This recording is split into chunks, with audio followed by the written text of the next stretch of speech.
We are in the process of going live, are we? Yeah.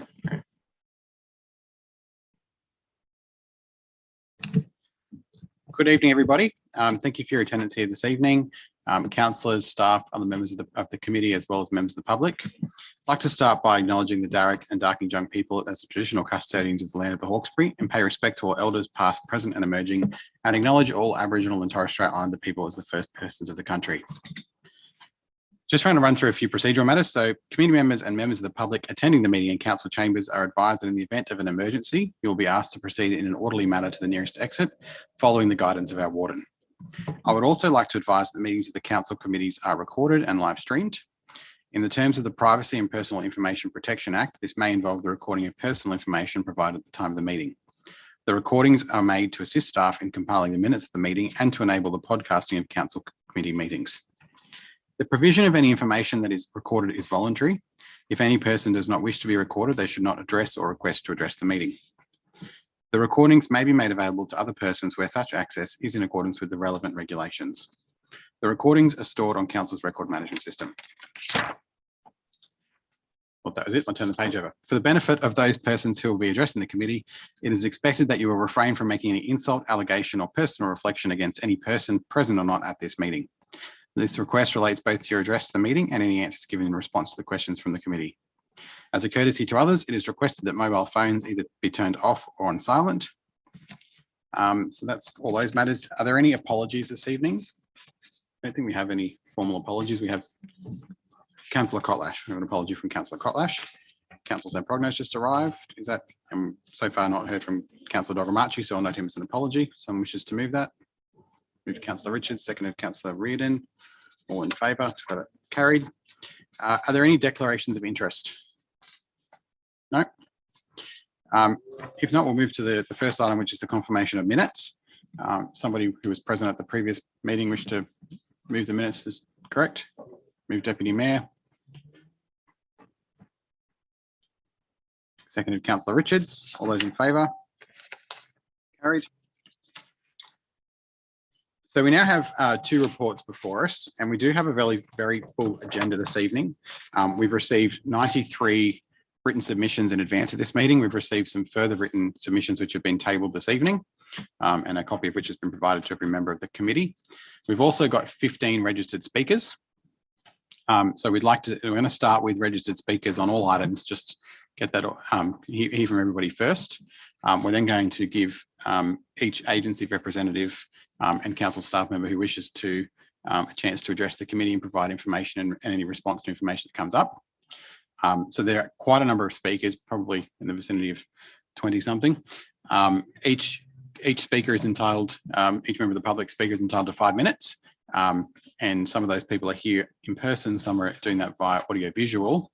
I just encourage everyone to be conscious of how many people would like to have a say and to try and stick to that 5 minutes or shorter if at all possible. So therefore we'll move on to the public speakers. The first public speaker is Amy Barry, who's registered to speak via audio visual. Amy there? No? Amy Barry not present? All right, we'll move on to Mark Reid, who's by audio visual. Oh, Mary Reid, sorry. Is Mary there?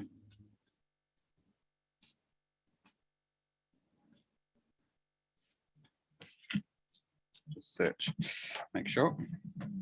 No. No. There's no one in the waiting room that I can't see, is there? No. No. Okay. In which case, our first speaker who is present is Mark Hartley. Mr. Hartley, if you want to address us now.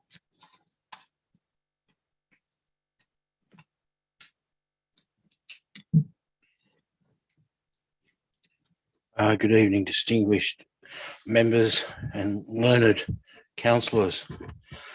I'd like to point out that the road just down the road here, heading to Richmond or the Richmond Air Barracks, there's a tiny little bridge that's there, and the underpass and the actual road is acting as a weir. The creek hasn't been cleaned out since who knows when. We've had 2 floods previously in the last year before this flood. The previous flood was from the Hawkesbury River and it was tidal, and the water that came up Rickaby Creek was salt. The flood we just endured was basically rainfall.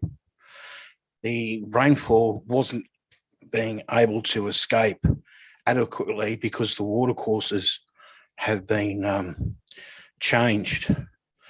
If we jump 1 block across to Richmond Road, there is quite a substantial bridge that holds a lot of water, and that water comes through Rickaby Creek, and I'm a resident on Cox Street. And this year's flood was higher than last year's flood based on the fact that the water that was falling from the heavens couldn't escape.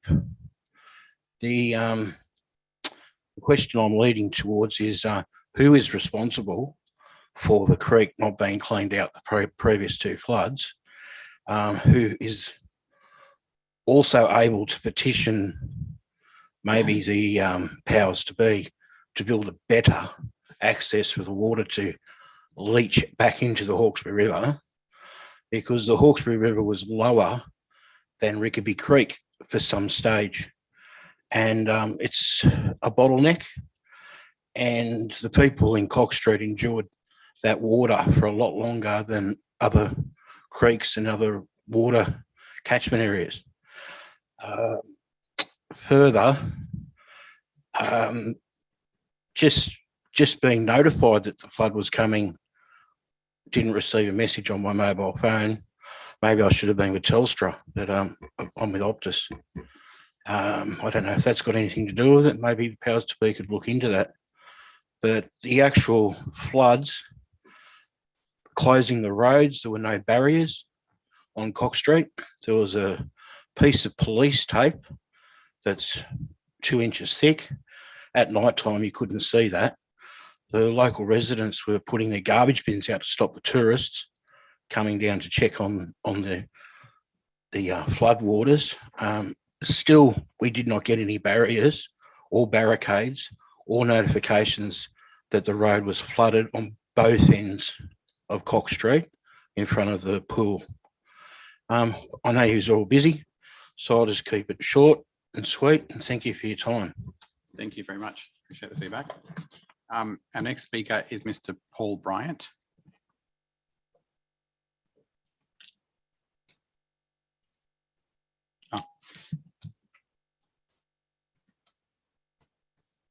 All right. So first, I just want to say thanks very much for having me here tonight. I really appreciate the invitation. Unfortunately, I was able to get out tonight as well. I'm just speaking on behalf of the issues that have been raised in the Upper Colo area. And I firstly want to start off actually not by addressing the physical aspect, but also the mental health aspect. I just want to let you all know people are really fatigued in our area. We've had 3 floods, the fires of 2019-20, and also COVID. There's a general level of fatigue in the place. And I think that's really noticeable now. People are very flat. People are finding it very hard to move forward because we keep just getting slapped down all the time. There's also now a fatigue of driving. A trip to take our kids to school, for example, or to the shops can now take us up to an hour due to the road conditions or roads being closed, or there being other issues as well if we don't have a 4-wheel drive. So there's also that extra issue of feeling of being trapped as the roads are sort of, obviously with all the inundation we've had, there's a lot of issues there too. The next part of the mental health side of it as well is the effect it's having on local businesses, because people are unsure about how they're moving forward, what the plan is as well, and people having to cancel bookings and everything else as well if you run an Airbnb or you're running like other business out in the area too. So I just want to address that firstly. And then I want to talk about the initial response. So during the flood event, the actual initial response, especially I just want to commend the SES and especially Kevin and his team on the excellent work that they did. The food drops and the fuel via the SES and other groups was just excellent. And for the first time out of 3 floods, people felt acknowledged and validated that they were going through an issue. We're going to try and address that in a local coordination point of view as well, by creating an actual Upper Colo residents group as well. I want to talk about the council response next. And I'm going to say that that was very mixed. There was no response on the ground till after locals cleared the roads and the crossings, despite numerous requests to start work in the valley whilst the Hawkesbury Valley was still being impacted. Local people took countless hours clearing roads and making them passable by using bobcats, tractors and shovels. And it was a lot of work was put in. Access during the event was very limited to locals as the roads were failing. I know I've spoken to Will Barton quite a lot and have had some really positive conversations how we move forward. We provide a list of issues and it's great to see them being addressed. So I do want to say thank you for that, but there's a lot of extra work to do in the valley as well. I think the biggest thing for us was the fact that we didn't see anyone for ages after it happened. And like I said, if it wasn't for a couple of people on bobcats and tractors, we would have still been locked in there for a long time.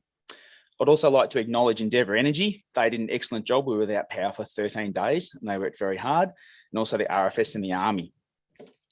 We've got a real communications issue down in the Upper Colo area. Our landlines have failed again. Our mobile phone is mixed, and there's a vast majority in the comms in the valley is actually done via internet through Messenger and Facebook.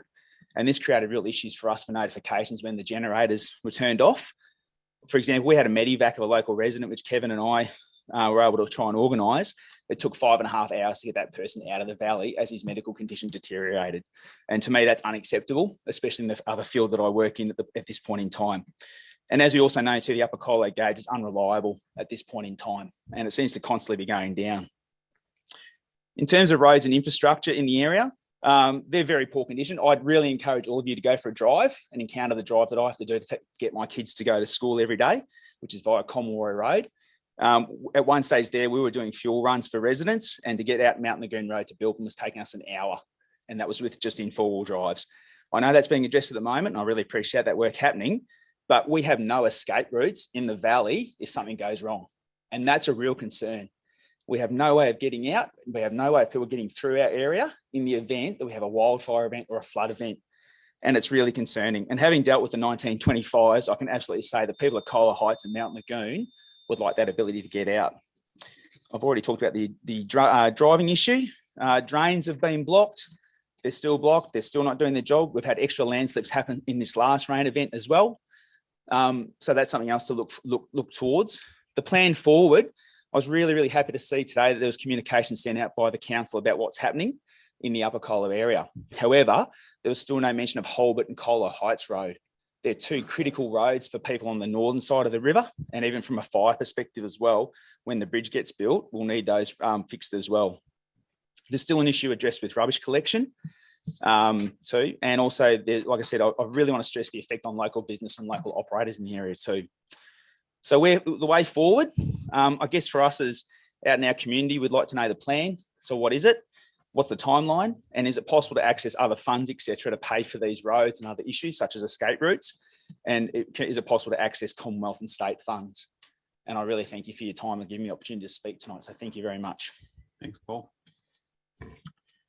Our next speaker is David Guerin.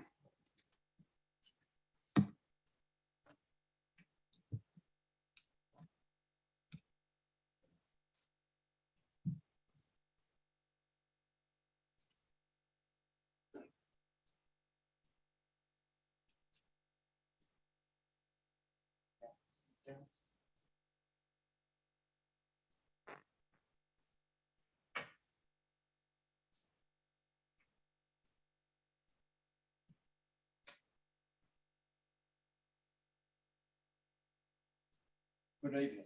Thank you for giving me the opportunity to speak. Address council, this flood emergency committee. Three things I want to touch on. Firstly is Mr. Mayor, sorry, I don't think Mr. Guerin's microphone is on. Sorry, I forgot we have people on Zoom. Yep, we'll fix that. okay. Thank you. Good evening, and thank you for the opportunity to address the flood and emergency committee this evening. Three things I'd like to touch on. The first being sandbag availability, distribution. Now, in the first instance of the first predicted flood, which was on the 2nd of March, which was the Wednesday. On the Tuesday, the 1st of March, Penrith Council, in conjunction with the SES, had sandbags available for collection from midday on that Tuesday. They were all stacked on pallets along the Jamison Road sports field internal roads, and I have photos of that. In the Hawkesbury, on the Wednesday, when the rain was and was becoming very apparent we were going to have a major flood event, I had phoned the SES in the morning to ask when sandbags would be available. It's going to be at Macquarie Park, and they said, we haven't heard from council to actually action this yet. I contacted the council, asked what was going on. They said, oh no, it's not up to us. It's up to SES. Finally, at 4:30 Wednesday afternoon, sandbags became available at Macquarie Park. By 6 p.m, they had run out. They were bringing pre-filled bags in. They said it'll be a couple of hours. It was nearly 3 hours till any more bags were available. The queues were extensive. If we had had the flood height of the predicted 14 metres on the Tuesday morning, I certainly wouldn't have been able to have had adequate sandbagging, particularly trying to do it through the night in rain with just the help of my son and just not being able to get enough bags. Luckily, we didn't achieve that height. And the weather cleared on the Tuesday, and by late morning in the Tuesday, sandbags were available. And in fact, some deliveries were organised by our volunteers. So by Tuesday afternoon, I was well equipped for a 14-metre flood. Did not occur till the next week. I was already prepared, but speaking to other residents on Cox Street, where I reside, they hadn't had the sandbags from the week before, but were trying to get them on the Tuesday, went up to Macquarie Park. They started trying to collect them from about 11 a.m. and they were restricted to only being able to have 10 sandbags per person, per trip.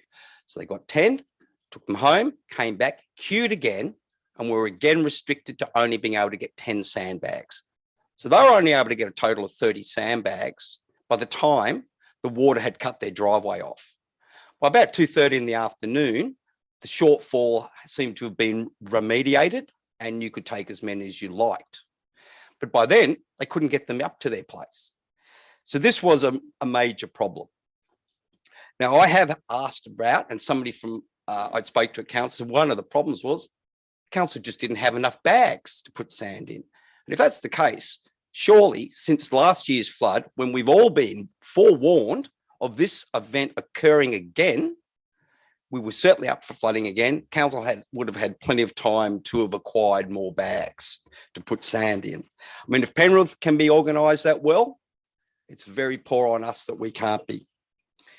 The second thing I'd like to touch on is welfare. A previous speaker did mention that when we thought we were going to flood on the Thursday, text messages were received from the SES, but to people in our locations, preparing us for the possible occurrence of evacuation. The next week, no text messages were sent out, no door knocking at all. Police came back and put some more tape up, but that was it. After the event on the Wednesday, when people were cut off, there was no welfare checking. So there were a number of elderly people who were cut off, people who have disability, like I know for a fact in wheelchairs, people who could not leave their property because their driveways were cut off. They couldn't get a vehicle out. And I'm not talking about which 3 days later, you get a knock on the door from the fire guys, whatever, can we drag anything out to the street? I'm talking about just somebody coming and asking, do you need anything? Have you got the medicines you need? Some people lost power. Do you have water for you and your family? There was an absence of that. The third thing I'd like to touch on is the disaster centre, which was fantastic. It's been a great thing. And I know it takes time to put it together, but how was the occurrence of it disseminated to the community? I was made aware through social media. Now, I have neighbours who are elderly, who needed some support. They don't have the internet. They don't use a smartphone. And unless somebody comes and tells them this is on, there's not a printed newspaper, though I've noticed the Gazette suddenly arrived on the driveway this week. I was told finally there was a letterbox drop this week saying it was there, like 2 weeks into it. But two of my elderly neighbours, one of them phoned me to go and get something out of the mailbox for her because her mailbox is on the lawn and her walker sank. Thin wheels, not designed for a bog.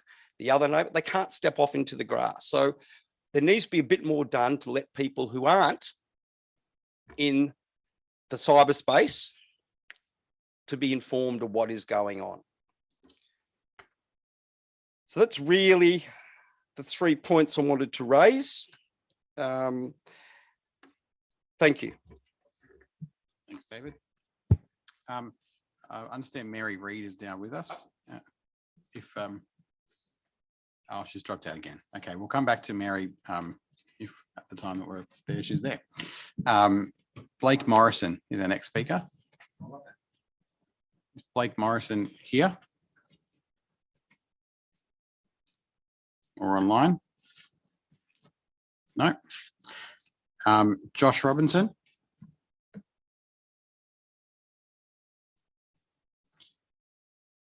Is Josh there? No. Okay. Peter Ryan.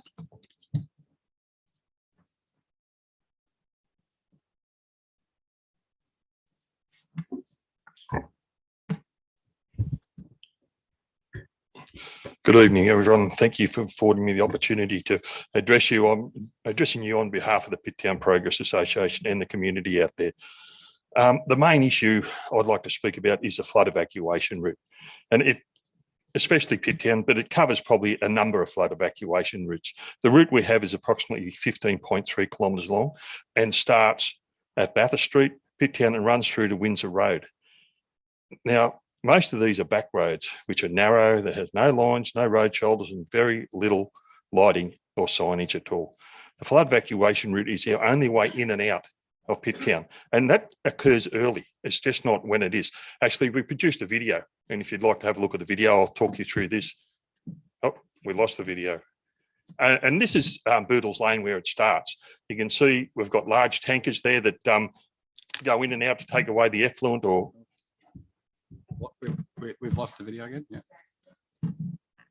And this is the flood evacuation route. You can see the condition of it. This is during the daylight hours, and it's the only road we have to get out of Pitt Town. The drainage on the side isn't working. The people driving with their headlights on, and this is in the middle of the afternoon. And as you can see, the traffic has increased by 7-fold there. It's essential. The road surfaces, as you can see, are covered with water, and it is quite dangerous. Fortunately, we were in a large vehicle and had a good driver, and it wasn't me. So we come up to the intersection here of what we call Wiseman's Ferry Road and Pitt Town Jewel Road. And this is actually the lowest section on our flood evacuation route. It hadn't flooded this stage. The water hadn't got too high. But one thing that happened here on our right-hand side is the Airstrip Road. It had closed due to local water that had flowed across there. I've never seen that before in my life. I've been in Pitt Town for more years than I'll admit, and too many floods.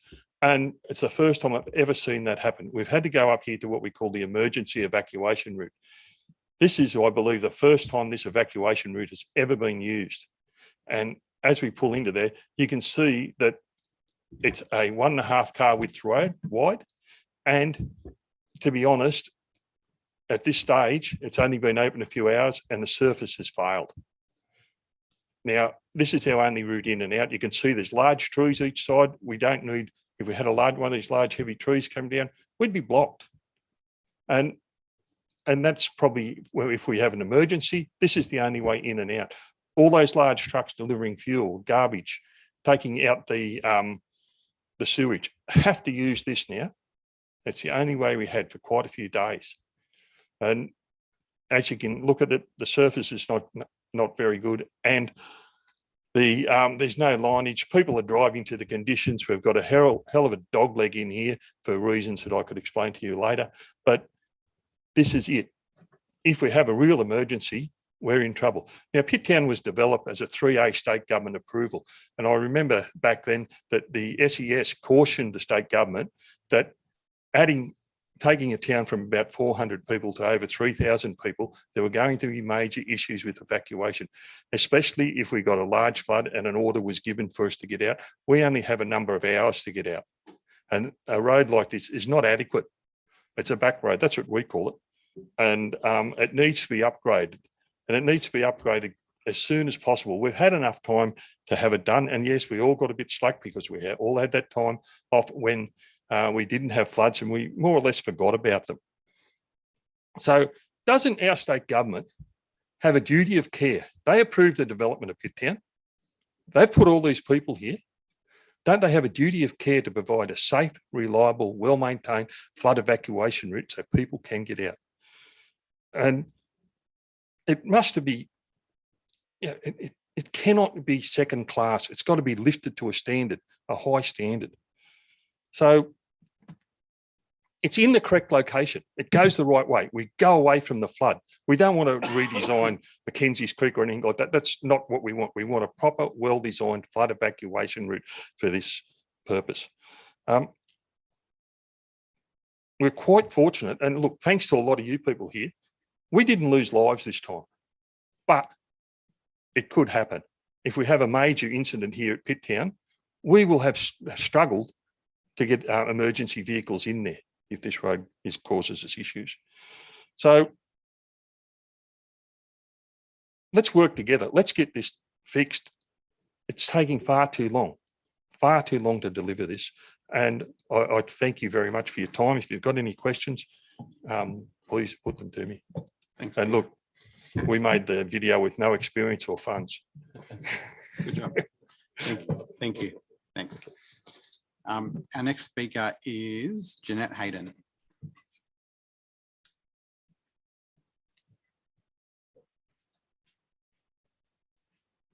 Good evening, Mr. Mayor, members of the council, members of the committee and members of the public who are here. Thank you for allowing me to address you tonight. I've got a few items. Some people have touched on some of them already.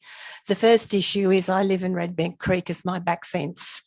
The result of the flood, I've lost 3/4 of my backyard, and there were other issues also that affected myself and also my neighbours. The first is the evacuation message that was sent out by the SES in relation to the prospect that the Red Bank Dam would break. Pardon me. I didn't get that message by text at all, nor did many of my other neighbours. We found out by accident that we were to evacuate by Facebook. I rang the SES to find out why we didn't get the text messages, and they said it was sent to the telcos, that it was responsibility of the telcos to let us know. I've got 2 mobile phones, one's Telstra and the other one's Optus, and they both said the same thing. Oh, it's your fault because you don't have a smartphone. I do have a smartphone, but I didn't get the messages from either. So there's something wrong. My next door neighbour also didn't get the messages, and others as well. There was door knocking on Morton Street, but it never got to Sazella Crescent, which is the street that actually backs onto the creek. So that's one issue. When I rang the SES head office to confirm the general inquiries, to actually confirm that it was actually an evacuation, I then asked where was the evacuation centre, because I live on my own. My family and friends do not live on that side of the river. I was informed that the evacuation centre was North Richmond Community Centre. So I lumbered down there and found that there was no one there. I didn't find out until 1 o'clock in the morning, after I had driven the mountains and around the road to my daughter at Ryde to evacuate, that the Maru Centre had been opened. So that is a big glaring error for people who are living on their own. I'm elderly, I'm 70, I'm on my own, and therefore I've got to look after myself. So there's the issue again of the people who are elderly and live on their own. There are 3 other people on my street who are on their own and elderly, one's in her 90s. And unless they've got family who are close, they are vulnerable. The other issue is the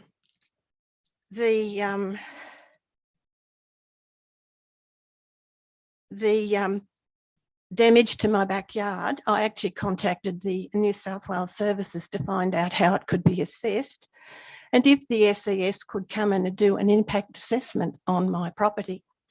The insurance company have now done that and the engineers have deemed it as unsafe. It is damaged, it's seriously damaged, unsafe, unreliable and dangerous. I've lost 3/4 of the backyard. Now, when I got in touch with the SES, they said they were, Services New South Wales, they said they would let the SES know. They rang me to inform me that we're not doing assessments in your area. So it would appear that Red Bank Creek is being ignored. Now, I can go out to my backyard and I can look down the creek, downstream, and every backyard is damaged. There is flood damage, there is erosion, trees have been ripped out, fences have been ripped out. Nobody's been to inspect my place except the insurance company, and nobody seems to know. When the RAF came to do the cleanup for the debris, the flight lieutenant was horrified and said, we did not know this sort of damage was in this area or in the Hawkesbury. He wouldn't let his crew actually clean up off the creek bank because it was too dangerous. And he said he would send photos to the council and to other bodies. Now, I don't know the results of that, but I've still got that debris. I've got ladders and I've got bits and pieces of fence and pieces of sheet metal, dead trees that have been washed in, still on that creek bank. Now, the extra problem is the lack of knowledge and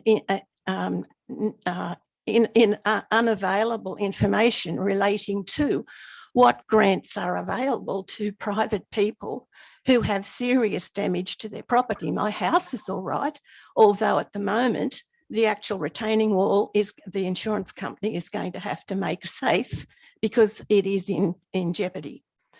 Now, what information is there? I've been banging my head on brick walls for about 2 weeks now as to what grants are available for private landholders who have had asset damage. They are my main issues, and thank you very much I'm actually very upset about it, but there's nothing I can do. Thank you for hearing me and thank you for allowing me the time to talk to you. Thank you. Thank you. We now have, is Mary Reid in the meeting? No, we'll go with Stephen Boots. Hello, yes, my name is Stephen Boots. I live in the McGrath's Hill. I've been here since 2017. When I bought this property, I was advised that this was in a 1 in 100 year flood. Since 2017, obviously there's been a flood for 2020, 21 and this year.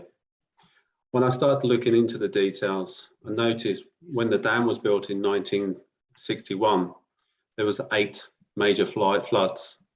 Since then, in the last 60 or so years, there's been 13 major floods at significant levels. Before I address some of the 2 points I would like to make, I would like to sincerely thank everyone here for your time and to share the issues here today. I'd also like to sincerely thank the council, the SES, Fire Brigade and Air Force, as well as the neighbours who did a sterling job after the flood to clear Balmain Road in 1 day. So thank you very much. The 2 questions I'd like to bring to the attention of yourselves is, we know the water is a precious commodity for the wider Sydney community. However, we don't have a second facility to capture any excess water from the dam.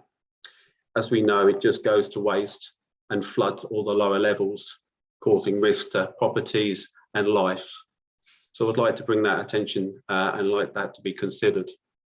A second point I'd like to bring to your attention is, can the New South Wales Water Authorities, the senior management, explain why the dam water wasn't released, knowing we had a major weather event coming our way? All these things contributes to floods, and I believe we need to focus on the causes and also to acknowledge the actual additional measures like safe roads, great communications and appropriate sandbags in areas. These are just my two questions I'd like to bring to your attention. Thank you. Thank you.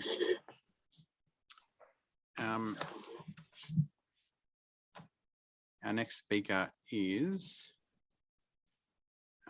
sorry, I don't know how to say the first name, but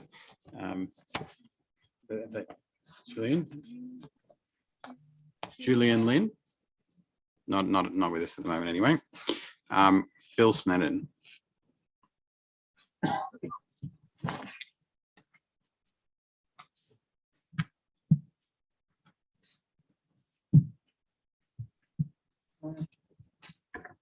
Thank you for the opportunity to speak. I'll start off by wishing you all in attendance a happy East Coast slow outside.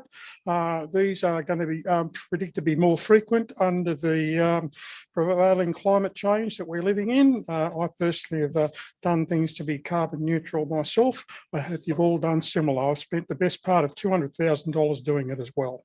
I also own a 5-year-old electric car that runs off my house solar.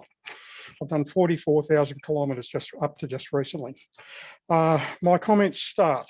For the second year in a row, we see significant flood damage across the Hawkesbury, this time with a double peaking inundation, but we are still below the 1 in 100 flood level. So all of what you've heard tonight regarding affected and sad residents, etc., people that can't get insurance, this is not a 1 in 100 flood. It's a 1 in 20 or possibly a 1 in 13, depending on who you talk to. The flood signatures will change in areas. So again, I'm hearing various figures as to localised effects of the water. Resident mentioned change in pattern in Rickaby's Creek. I'll come to that shortly. From my residence of South Windsor, just above the 1 in 100 flood line, I've again been treated to views of what I call Lake Rickaby, looking across to the racecourse and showground over Cox Street that you had mentioned. I have just back onto some houses that resident is possibly talking about, trying to get sandbags and people that can't get out. There are about 5 houses along just over the back of where I live. Sadly, this is not the first time I've seen this view in the 40 odd years I've lived here in Church Street. I get residents telephoning me on a regular basis during the flooding to get my visual flooding reports on Rickaby's Creek floods. I had friends that used to use my reports to tell them whether they get out of Parramatta to come home at lunchtime or wait till they can get home in the evening. Whilst it's clear from the damage reports on council, I'll now go on to council assets. I'm covering some different things to the other people. I comment all their views. What's clear from the damage reports on council assets in this is that a new paradigm or a new normal is required in managing many of these areas that council and other people use on the lowlands. Many assets are always potentially in harm's way if they're below the 1 in 100 flood level. Sewage assets, especially McGrath's Hill, and our pump stations and rising mains, etc. We also have major damage to the main, I believe, going across South Creek. I'm seeing sullage tankers, and I hate to think how much we're paying for that. Fortunately, we have a reserve fund that's put away for emergencies and unexpected expenditures in the sewage fund. But I was horrified to be told a couple of days ago that under the Fit for the Future that was brought in about 5 years ago, there was a serious proposal that the sewage reserve fund should be paying a 12.5% dividend annually. Complete madness. Fortunately, I'm told it didn't go ahead.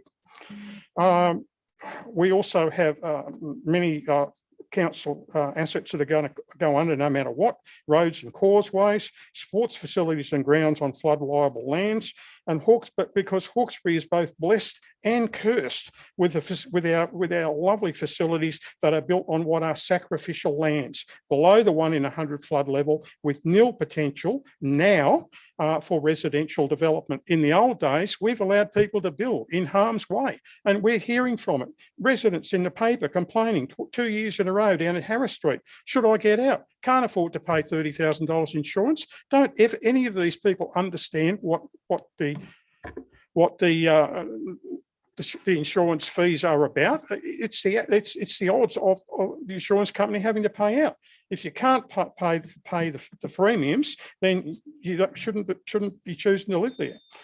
Benson's also now with sports fields, Benson's Lane, Macquarie Park, and privately on sacrificial, what I call sacrificial lands, we have 2 privately owned polo grounds and 3 golf courses, to name but a few.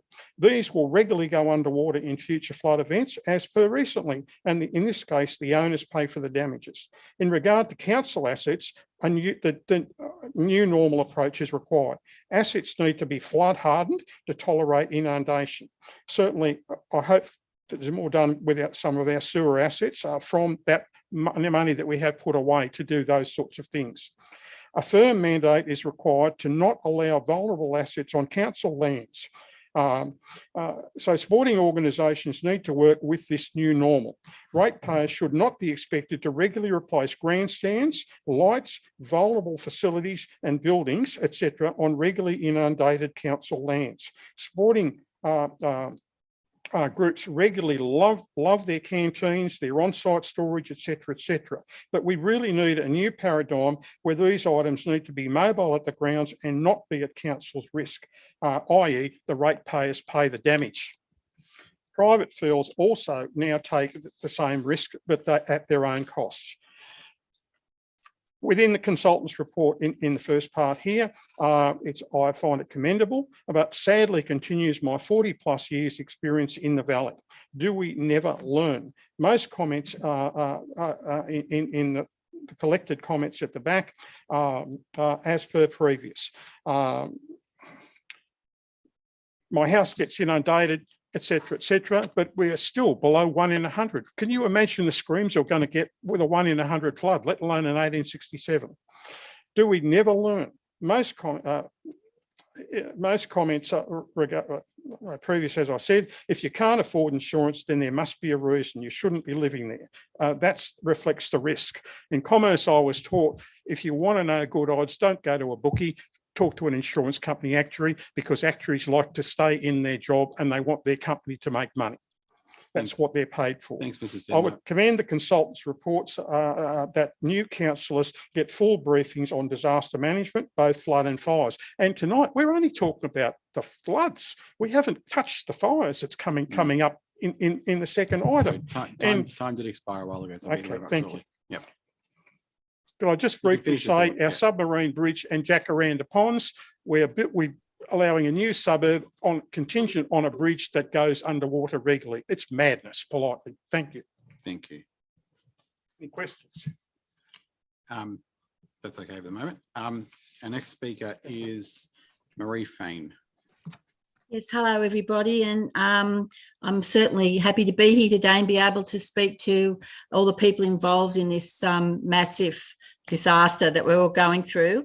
I work for Peppercorn. I'm a member of the Flood Recovery Support Team, and at the moment I'm at the Disaster Centre, and the devastation, I understand that the people have spoken before me. I see that their faces, I listen to their stories, and you know, everyone is just devastated that we're going through this yet again, twice within 12 months, within 2 years. I just wanted to say that what I'd like to address, it's not about criticising anyone, it's about giving feedback, so you know exactly what's been seen through the eyes of a support worker in the disaster centre. Now, prior to the floods, that was on the Wednesday, we actually were able, because we were still under contract with Resilience for the prior floods, we had our client list of all the people in the area. So we were able to get onto 650 people. We got all the staff in, we got onto all those people. We called them and said, are you safe? Do you have a plan? What are you in need of? And sandbags came up. That was one of the things that came up. And so we were able to speak to people and to let them know that someone was out there, that we knew they were there, and that and they were happy that we knew they were there. So that was one plus with us being there under that, under resilience, under that flood recovery from the 2021 floods. But just some feedback on the things that have happened through the floods. The evacuation centre, the one that was at Kurrajong, we had a lot of complaints about the facilities that were up there. They were put in rooms that hadn't been cleaned. I believe that the facility itself hadn't been used for 12 months prior to these people being put into the centre, and people saying they were cleaning cobwebs and things like that, had cockroaches in their room. But this is just feedback I'm giving to you, that the evacuation centres seem to be a last minute thing, and it didn't seem to be suitable for a lot of families. The other thing was that people couldn't take their animals. Now, especially the older people have a lot of companion animals and things like that. A lot of people slept in their cars because they didn't want to go to the centres because they couldn't take their animals. So that's something that maybe needs to be considered. And the older people was something that we did consider, because we know that they didn't want to leave their premises, which caused a lot of extra work for the SES that had to rescue them at the last minute, because they stayed in their home until the last minute. And so that was something that perhaps needs to be looked into in the future, that older people are given the opportunity or are encouraged to get out of their premises before they have to have the SES come in a helicopter to get them. So that was something that we've had a few people experience. The food delivery that was done for the people over in when the ferry was cut off was a great service, but the trouble is, I don't think the SES, the trouble that we had coordinating some of the people getting their parcels is that apparently that they have different sections. And so Wiseman's has a different SES to Lower McDonald. And so we had put in the orders to go to certain residents, and one lady, it took 7 days to get her food. Now, she's an 80-year-old woman. She didn't leave her premises. She stayed with her 2 cats. But she was without food. I had to ring Karen Suttle, who runs Mountain of Joy. She was able, through some contact that she had, to contact, I think it was an area commander, and they were able to get her food. But to me, that was far too long for her to wait for her food. This same resident is having trouble with her garbage. She has took her garbage out registered with the council to have a garbage picked up, and put it out on the street. Bush turkeys ripped it to pieces, and so it was all over the street. So she went down and bagged it all up again. It took her all day to bag up this rubbish, and took it back up to the house because of the bush turkeys. So then she saw a truck going past and went down and said to the garbage man, "Can you take this garbage?" He said, "No, you're not on my list." So she's there with 16 bags of garbage and can't do anything with it. And the garbage man couldn't take it because she wasn't on the list for that day. Now, since then, I rang the men's shed at Wilberforce, and I've tried, one of those guys will go over and get the rubbish for her as soon as, because she's on Settlers Road, and so Settlers Road seemed to be an issue because there was some problems, and that was holding up the collection of garbage. But he said as soon as he's able to go over there, he'll get the rubbish. But really, she'd registered to get her garbage taken, and she's an 80-year-old woman is taking 16 garbage bags up and down her long driveway. It's not good enough. It's just not something that she should be doing at her age either. The other thing, I see that Transport for New South Wales is there. So hello, Bruno. I just wanted to say to you about taxi vouchers. One of the problems we've had at the Recovery Centre is that people have been given temporary accommodation over in Penrith, but they needed to come back over to Windsor to go through housing and the various people that were there to help them, and no transport.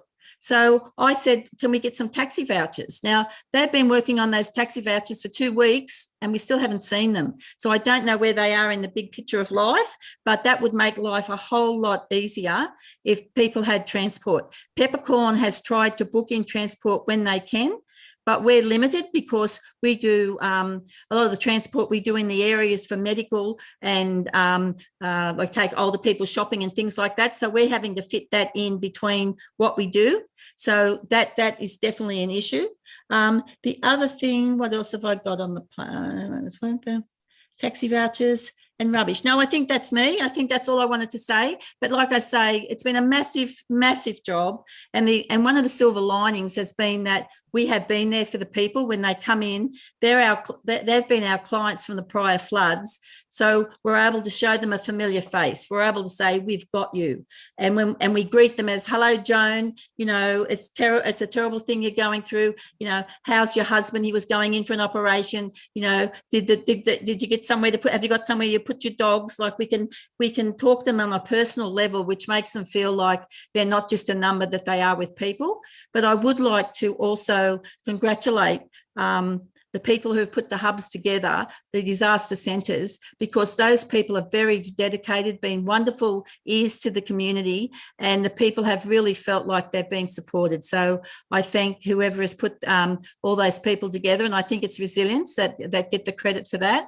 And all the workers sit with the clients, listen to them, help them fill out their paperwork, and we're there to support them as well. So it's really been a better experience for people, if you can have such a thing as a bit of experience during disaster. But yeah, so thank you very much for listening to me tonight. Thank you. So Marie was our last registered speaker. Is just checking if Mary Reid is in the meeting. No. Okay. All right. Is there anyone else, any other members of the public who wanted to speak that haven't spoken yet, either here or on audio visual? Just call out now. No. Okay, we'll move on then. Thank you to everybody for coming in and taking the time out to give us that information on your experience. We're now going to give each representative of the agencies that are here a chance to respond to any of that feedback, but also tell us, just, you know, give us a rundown of what they're doing if they'd like to. And then my intention, councillors, is that there's a recommendation before us for this item, which essentially is at number 3.3, we identify matters for further action or resolution by council. Just to broadcast ahead of time, my intention would be that we use this as a debriefing session. We just try and get out, make sure that every part of this feedback is recorded. The next stage from here is a full report back to council, potentially with staff commentary around the items that require action.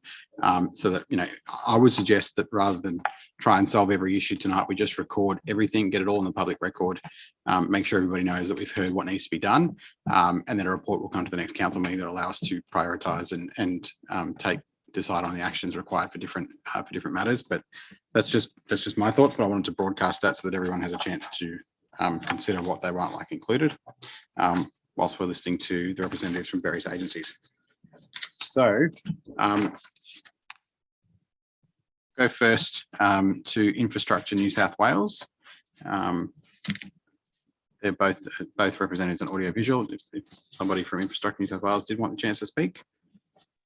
Hi everyone, my name's Emma Whale. I'm the Director of Community Resilience. I don't have any specific updates, but just wanted to thank the residents for their feedback. And obviously we are the custodians of the flood strategy, so that feedback's really useful for us in determining ways that we can improve and refine the strategy. And I really appreciate the people taking their time. Thank you. Next, I might pass to Superintendent Karen Clower from New South Wales Police. If you want to mention anything. Thank you. I also would like to thank all of the. Thank you. I'd also like to thank all of the members who shared their stories with us today. And as the liaison of the local area, that is definitely something that I will take into account for further times that the Emergency Operations Centre stands up when working with each of the agencies to try and ensure that we can deal with the issue before us and move the community back to the best working conditions that we can as quickly as possible. In relation to the current flood, the Emergency Operations Centre was up from the 2nd of March and only went into standby mode this Monday. However, obviously is very much aware of what's happening at the moment with the current weather and East Coast low and the spilling of the dam. So we are on standby should we need to stand up the Emergency Operations Centre again. Thank you. And I should mention to members of the committee, there'll be a chance to ask questions after this once the agencies have all addressed us. We might let everyone speak first. Karen Hodges from the RFS. Is there anything you want to add? Good evening, everybody. Yes, I would just like to say on behalf of all the volunteers in the RFS at Hawkesbury, they worked extremely hard over the last few weeks.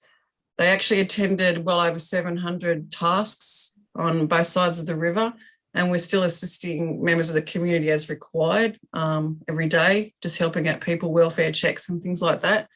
So I'd just like to say thank you, a huge thank you to all the volunteers and to all of the agencies that have been involved in this flood effort. I think everybody's come together, and I just would like to say thank you. Thanks, Karen. Kevin. Thank you.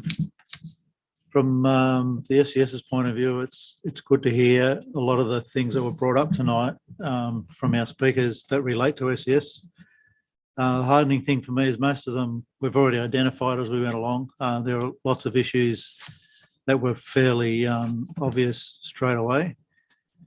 We haven't really gone down and done proper after action reviews with all the different levels of SES, because SES Hawkesbury, we are part of the community, we're volunteers, and we are just like everyone else here, living and surviving in what is always a beautiful place and sometimes not so good in the flood context. So we definitely have the best interest of the community there, and I would have to commend the community for the way that they reacted and got on with the job of dealing with the flood. I know it's never easy to be in that situation. You can rest assured that we have our best intention for the community at heart. Sometimes we don't get there with some of these issues, but there's always room for improvement. Also like to thank all of the other services and the EOC, Local Emergency Management Committee and Council for all the support they give SES. It's a huge task, it's a big problem, and SES statewide was also dealing with lots of other stuff happening in other areas, and so we were lucky to get as much support as we did out of SES. We got lots of incoming resources coming in where we had shortfalls. Things like the sandbags and other things like emergency alerts are all issues that never work perfectly, but we're putting things in place to try and improve that all the time. And just a very rough amount of numbers, the number of requests for assistance that we got, including people wanting to be moved across the river for medical reasons, whatever, was around about 700 requests for assistance over about 2.5 weeks.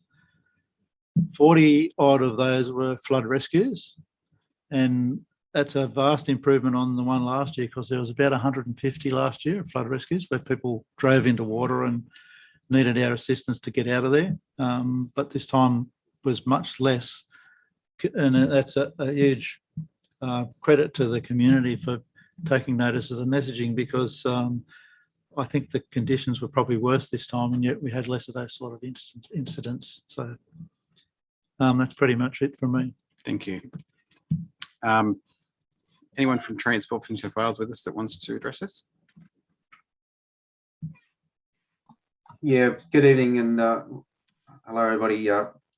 Just from Transport's perspective, there was a lot of lessons gained from the previous event, and we actually had new operators, new maintenance operators came in at the 1st of July last year, and this is their very first event, and I really just got to call out to them. They had over 120 members in the field throughout 24 hours a day, assisting with all of their road closures and assisting the police and SES and everybody else within all of the agencies to keep either the roads closed or assist with the reopening of the roads in a very timely manner. And I'm actually happy to hear that Marie was on from Peppercorn. Marie, I'm not sure if she was aware or not, but with Jessica, you may be aware that community transport is a Transport for New South Wales service, works under a current contract. I was able to work with Jessica at Peppercorn, and a massive shout out to Peppercorn for all of the work they did outside of contract. On their behalf, we managed to speak to the contract team and actually allow them to operate in this emergency service or emergency event. And they were actually transporting people to and from certain locations within the North Richmond area.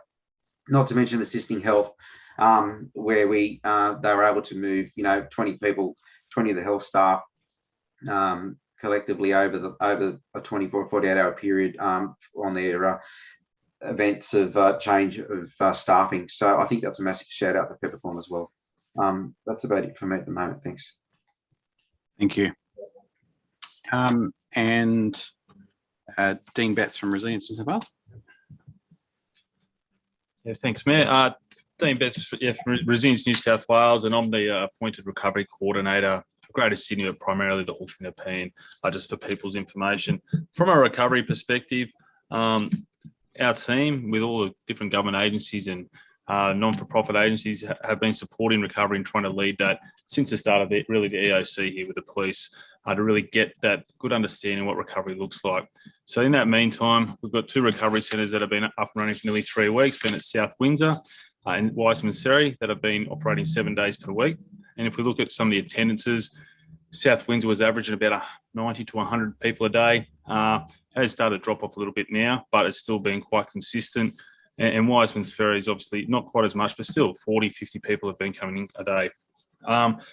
Moving forward, those recovery centres and other various hubs, as we'll call them here from a council perspective, will be continuing. Additionally, I chair the Regional Recovery Committee and also sit on the State Recovery Committee. So obviously I can take, we have that committee that sits weekly, and there's local government updates, but also government agency updates supporting the waste collection, clean up with PWA, and understanding what the issues are, particularly the Hawkesbury, but also Greater Sydney. And in support of that, the Local Recovery Committee has been stood up here, led by Hawkesbury Council, with Will Barton here being the chair. And I think even from the feedback we had our first meeting yesterday, you can start to understand what that local lens is and that those local trends and issues. And for me, understanding what those gaps are and how we can plug them moving forward. So still a long road ahead, and we're really only starting in the recovery space. But that's just for everyone's information. We are not going away anytime soon in that regard. Thank you. And then someone from Virus New South Wales. Yeah, thanks, Mr. Mayor. I firstly just want to acknowledge, obviously, the impact on the community and thank those community members for their comments tonight. Also, just want to acknowledge the cooperation, coordination and camaraderie across all the response agencies in the Emergency Operations Centre. It was clearly a well-run job. As an agency, we contributed over 2,000 jobs, and as a networked service brought resources from as far away as Mona Vale, Menai and Mount Victoria into the area to support the community. And that's what we're here for. And it's that great sense of cooperation that enabled us to do what we did on the ground, and also to thank the community for the way that they interacted with and supported our people in the ground when they were out there trying to help you. Thank you, Mr. Mayor. Thank you. I just draw everyone's attention, just to make sure everyone's aware, we have, in addition to the 9 submissions we've just heard this evening, we've got the 93 that were circulated prior to the meeting in the initial business paper, and then an additional 10 that were circulated in writing that were received after that was compiled. So there's an extra 103 submissions there that will all be on the record. There was some, I think theoretically we could read those all out, but I'm going to suggest to the committee we don't read out all 103 in the interest of time, and that we've had those to consider, and they'll also appear on the record. So we'll go to questions. Councillor Lyons-Bucket.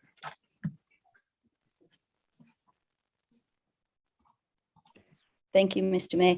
I was just wondering if we were going to have an opportunity to have asked any questions of the speakers. I thought that was the intent in these meetings, that we could engage with the public to ask them questions, but I guess the opportunity's gone because we weren't able to do that at the time. If it's a question you have, you can raise that, and if the person's still in the meeting, they can answer it. All right, I did have a question for Peter Ryan and then perhaps for Kevin as well, for Kevin Jones.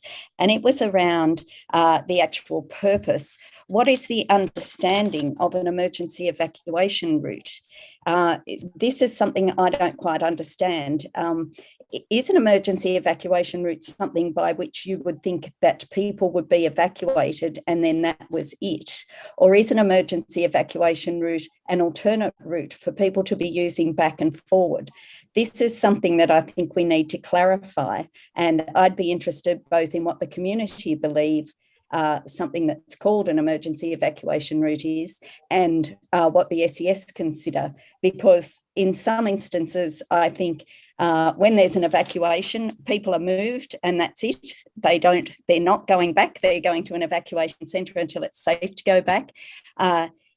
In the case of, I think in Pitttown, it was more an alternate thoroughfare. So people were coming and going. I'd just like some clarity around that, because I think that this is something really important that we need to understand when we're discussing how we get people out. Are they going out, or are they going out and in frequently? And of course, they were going out to obtain sandbags and so on. So that is a question. Okay. So Mr. Ryan, if you wanted to answer that, and then we've got, I'm not sure if that's for Mr. Jones or the acting superintendent to answer that one, but I'll let you both think about it while Mr. Ryan answers. Thank you for the question. We believe the emergency evacuation route is when an order is given that we have to evacuate. And I believe that is when the river is predicted to go to 15.85 metres, or there's a fault in Warragamba Dam. And saying that, we have very little time, and Kevin could correct me here, I think we have 11 hours to remove everyone from Pitttown. And that's we do not have any leeway in that. And that's why we're so strong on having those evacuation routes so well done. And at one section, we have what's called Airstrip Road, which we use during the flooding times, and that's regularly, it's pretty much opened all the time. But this time there was so much local water, and I've never seen it before. That road was closed very, very early in the situation, before we got anywhere near the 15.85, or we didn't get there. So the emergency route had to be opened. And now that was only supposed to be opened when we were all going out and no one was coming back. And it's only about 1.5 car widths wide. We saw that, and it actually failed. Perhaps that was from all the heavy vehicles, but we really have to get that emergency evacuation route 100%, because if we lose a tree, an accident, we're stuck, and we could drown people in cars trying to escape. Has that cleared it up, Councillor? Thank you. Yes, and then thank you. Is it? Yep. Kevin? Peter's 100% right. The intention of the evacuation route is purely and simply to have one-way traffic leaving in an emergency evacuation. But I think in this case, because of the local flooding, it was pretty obvious that it needs to be more than that. And so all the points that Peter made about that, I agree that we do need to look at something which is going to facilitate people coming and going in the earlier stages, because it was essential that they did that for lots of reasons. And it's clear that the evacuation route, from looking at the video, is just not up to that two-way traffic, because it was never built with that intention. So, thank you. Further questions, committee members? No. If not, then I might address the meeting on that item. I just also wanted to, on behalf of council, pass on a huge thank you to all the agencies involved. I know that everyone was at that the Emergency Operations Centre around the clock for quite a long time there. Huge operation, and I think just on behalf of our community, we need to say again, thank you so much, especially when you all stood up, again this time last year and then back there again. Everyone went above and beyond their call, but I think it's important also to recognise the role of the RFS and the SES, particularly as volunteers who step into that role at that time. These are people who have jobs, other jobs to attend to, other parts of their lives they should be at, and they drop everything and sit in that room and get out there and do those rescues and so on for a good 2 or 3 weeks. So thank you in particular to the SES and the RFS. As I mentioned at the start, I think that we've had lots of issues raised here. My intention would be that we just need to start recording these under that point 3, identify matters for further action or resolution by council, but I'll seek a motion so we can have a debate there about what we should be doing. Have some discussion. Somebody could just move that recommendation, which would enable that. Yeah. Moved Councillor Sheether, seconded Councillor Reid. Councillor Sheether, did you have anything you want to chuck on the end there? Mr. Mayor, while all the things that have been spoken about tonight's pretty important, there's a couple of things that that I think needs to be addressed, and one of them is the lack of maintenance, I guess, over many years of our creeks and waterways that service more frequent rain events rather than riverine flooding. The rain that we had on last Monday night was a good example of things not coping. To the degree, and there's one of the speakers mentioned about Rickaby's Creek down here. At the bridge, it was only half a metre under it. The river's about 6 metres lower than that, and it's only 150 metres away. And that's not the only. Barranarang out at Pitttown, similar. Currency Creek at Sackville, or Addis Creek, whatever they call it there now. And Bushell's Lagoon at Wilberforce, they're all the same. And while all the things that have been spoken about tonight are really important, and they're being dealt with, we've got farmers and that aren't here tonight and haven't spoken, and properties that have water on them for weeks and weeks and weeks.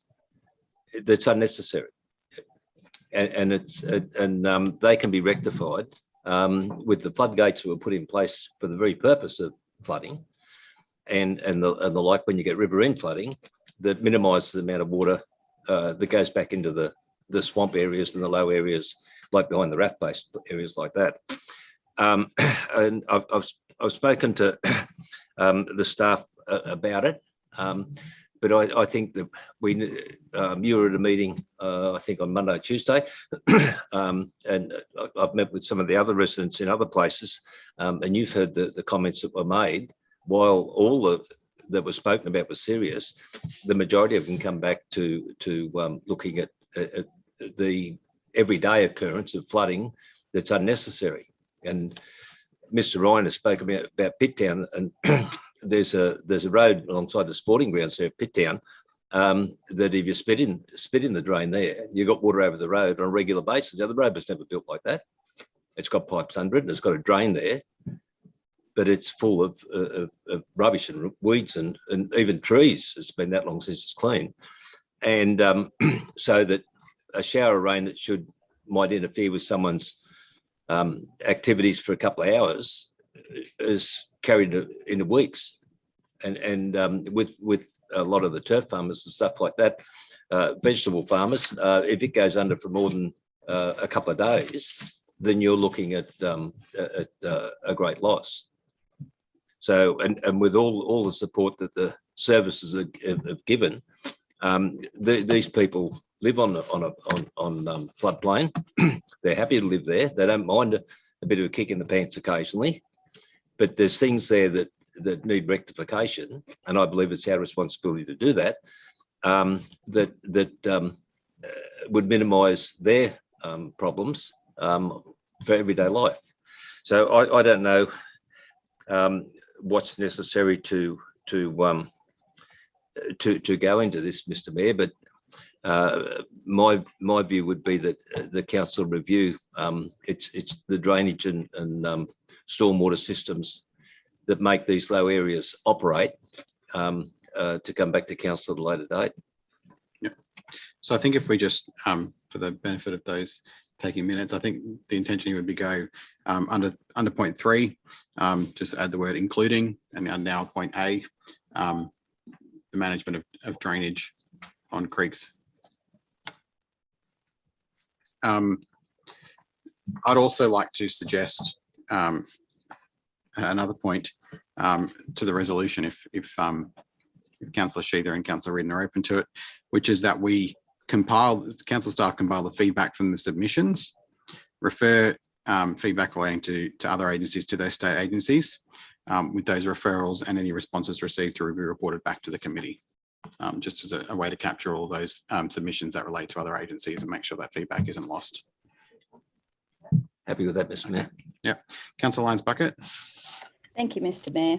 I was just going to suggest something along those lines, but possibly something a little bit to give a little bit more clarity, because I think that this isn't really a forum where we can hear from the public and hear the feedback on a specific event and then actually do anything about it, mainly because of time constraints and also because we have specific, it would have been good to have the energy people here tonight, for example, to ask them questions and so on. I think that what we really need to do at some point, and we did have a resolution from the last meeting we had of this committee, which was 6 months ago, and that was to have a workshop around certain things, and we've never had that workshop. But I think what we need to do is we need to categorise these various issues into whose jurisdiction they fall within, so that we can then focus on what things are actually council responsibilities and which ones we have the role of advocacy about, because we've done this sort of exercise before and it hasn't, individual agencies have made some changes, but we haven't got the clarity around it in terms of what the council actual responsibility is and what we can be devoting our time and effort to doing in terms of addressing these issues that keep arising. I think that, we know some are state issues, and somebody has asked on the chat who will address the Water New South Wales question. So we need a mechanism that is delivering for us to go forward with this. Now, a lot of these things are operational and they will be done either by our staff or by the agencies involved. We still have no clarity around our real role as councillors. And that's what we resolved to do after the fires and then after the last flood. And we've not yet done that. So we need to do that so that we can be really working in the areas where we can be making a difference. These things are great to hear from the community, and we've got the submissions. We had in the last meeting, I know it was raised a motion, I think that Councillor Richards raised, about getting the emergency management officer. Now, I believe someone was employed, but we've not heard from that person tonight. And that was a specific position that we had identified that we needed to have in our council, but we haven't heard from that person. And that is a council-based position that I would have thought that we would be getting some feedback from what they may have been doing and what that feedback is. Going over the individual issues, I think we know what these issues are. We've seen them. We've been emailed directly. We've seen them coming up all over the place. And we know the vulnerabilities still exist for various people. It would be really good if we could engage in either a workshop type of situation at some point where we can, without time constraints for people speaking and so on, where we can have these real conversations, because this is what I believe we have lost when we've lost our previous committee system, that we could have back and forth. In this case, we get to speak once and we say something and then the next person goes on. And I think that people need to have the engagement to come up with the resolutions that we're trying to reach, to make to make the difference that we want to make here, and to ensure that we've got a level of preparedness that is going to make our community safer. It's going to make the jobs of the agencies easier if people are as prepared as possible. And I think that on this item, I would have had a lot more to say, but what I would like to see is for us to implement the resolution from the previous meetings and to move into, and when we discuss item 2, I'll also raise something around that. But I would most definitely like to see the issues categorised into who can actually address them, who can make the differences around them, and for council to focus in on what we're capable of changing here. And there's a lot we can do, whether that's voicing much more loudly to the other levels of government. But I think we're sort of missing the point a bit by just having a lot of feedback that's just taken in and then it's not actually being addressed to make the differences we need to make. Thank you. Thank you. I think that is probably the difference, and it is the challenge we've got. We can either have a committee of 5 people and we can have that conversation, or we can hear from 115, but it does become hard to have an individual conversation with each one. So we probably need to find a way to do both. Representatives from the community. Well, we have the 12 representatives here, but I think everyone deserves a voice with these things. In regards to the emergency services coordinator, I couldn't tell you the reason that individual isn't here tonight. I don't know that that's appropriate, but we do have Jackie Carr, we've got Will Barton, Megan Ang, and the general manager, who have all spent some time in the EOC. So if there's any questions, I think don't hold back. Certainly if you had questions for Phil, someone else will be able to take them. It was more a perspective because we identified it as a role that we said last meeting, we said we really need this person, whether they delivered that back through a director. But I would have thought that that would have been a really important element of feedback if that's a specific position. That's all.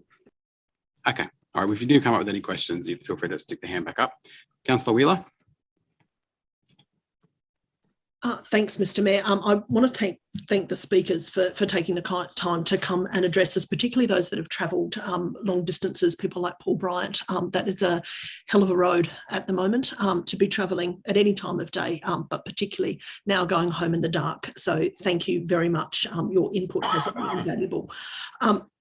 One of the things I think that has become, and Councillor Sheether spoke to this as well, that's become really evident with, particularly with this last flood, is the changed pattern of flooding.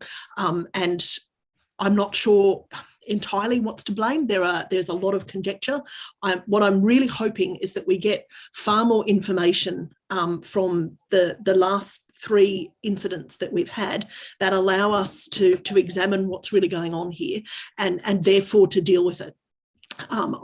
What I would really like is some flood mapping of what has happened each time, the extent of road closures. And the other thing that I would really like to know is who gets stuck where and for how long, and how we access those people. Because regardless of whose responsibility it is to get them food, water and fuel, someone needs to know.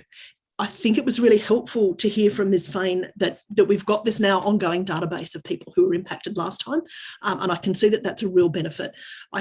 We need to expand and hang on to that, because it's those individual moments of contact, I think, that can be the difference literally between life and death for some people. And that's what we're seeing in Lismore. I think we probably should be enormously grateful that we're on the Hawkesbury Nepean floodplain at this point and not Lismore, where things are much, much worse. I watched someone attempt to get a 13-year-old kid lifted off his roof for 2.5 hours in Lismore yesterday, and it was just heartbreaking. The fear wasn't that the water would get up to his roof. The fear was that the house next door that had come off its piers was about to smack into the house that this kid was sitting on.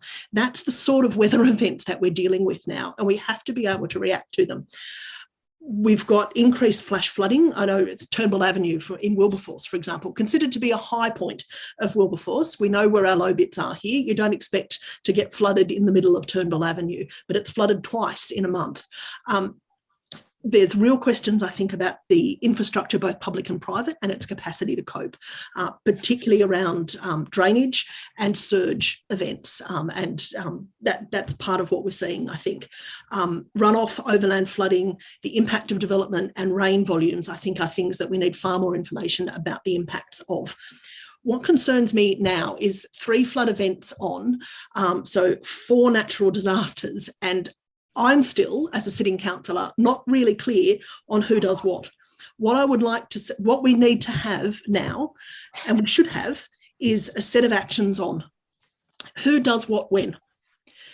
They need to be clear, they need to be public, they need to be well known, and they need to be highly predictable.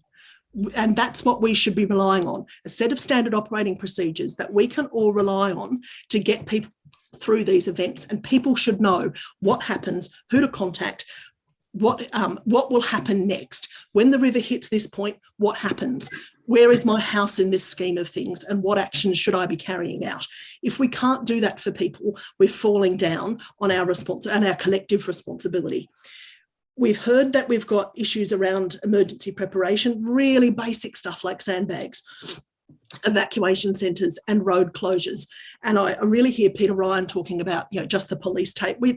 Even if you put out road signs, we have people driving over the road signs. in Wilberforce so that they could drive down and really have a good old sticky beak at the bottom of King Road where it was wet. There were a lot of rubberneckers this time around. It's really offensive for anybody who has some sort of media profile in these events, and really needs to use that as an opportunity to tell people to stay home. Don't come gawping at people's damages. It's really, really off. Look at it on Facebook, watch the news, go away, come back with your gumboots when we need some help.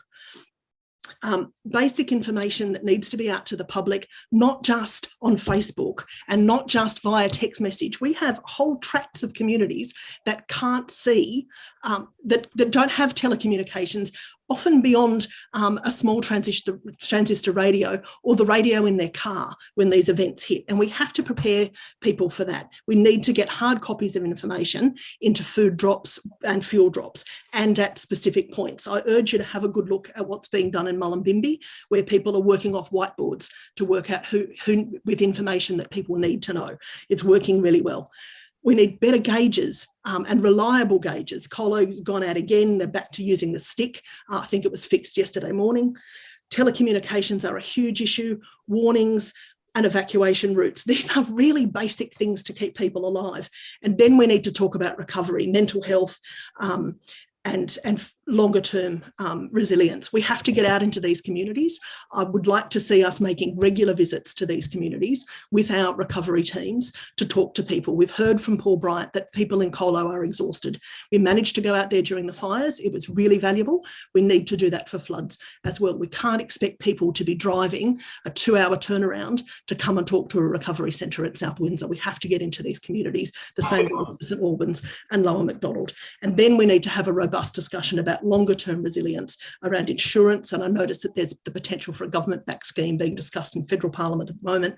We need to talk about grants and standalone power systems and evacuation routes that really last for the long term. What I would like to do, Mr. Mayor, is potentially add a couple of points to the recommendation. One is that this committee be reconvened within 6 weeks to continue this discussion. And the other is that we have a specific discussion around the concerns of remote and rural communities as part of our emergency response. Okay. Thanks. I think we're just going to keep adding it, and then assuming there's nothing anybody violently disagrees with, we'll just go with it at the end. Mr. Mayor, can we see the list? Yeah, I'll just give it a minute to type it up. Then, yep. Yeah, when it's available, so we know what's on it. Yeah, we might just try and put it up for a little while and take it down again so we won't see each other. And at the end, we'll have it up for everyone to look at. I might just ask somebody to comment on the recovery hubs, where they're operating and when. Might be a good opportunity to put that on the record and when some people are watching.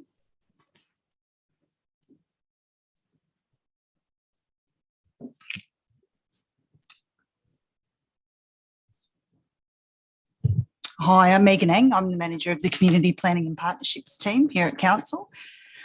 We have a recovery team now that sits with Council, who's actually led by a Resilience New South Wales funded community recovery coordinator, and a team of about 6 workers funded under various joint state and federal funding, who are employed by Council to deliver a range of community recovery initiatives in areas. As they mentioned before, they have been operating as community hubs for some time now, and post-flood in 2021 and also post this flood have also been offering outreach recovery services in outlying communities. So the regular hubs are facilitated at Bilpin, St Alban, Colo and Wilberforce. We have also had pop-up hubs just over last weekend at Walmsley Road and at Ebenezer. And as I understand, the intention is also to move out to Upper Colo and other outlying areas in the coming weeks. We're really fortunate that we've got the support of Resilience New South Wales and a range of other state-funded services. So we've had Service New South Wales providing outreach, and whilst it certainly doesn't offer people the same suite of access to, the full range of services available at one of the recovery centres, the aim is to address some of the barriers to accessing services and supports really early in the piece. Also really fortunate to have a partnership with Give It, where we're able to distribute fuel vouchers, just again to assist to overcome barriers to accessing recovery centres.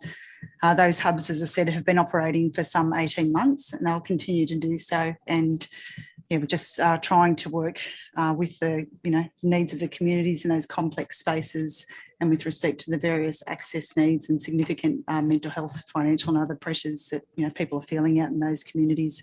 So Liz, the Community Recovery Coordinator, has also been responsible for coordinating a whole range of information so as to overcome issues of people who can't get to the hubs or aren't able to easily access it.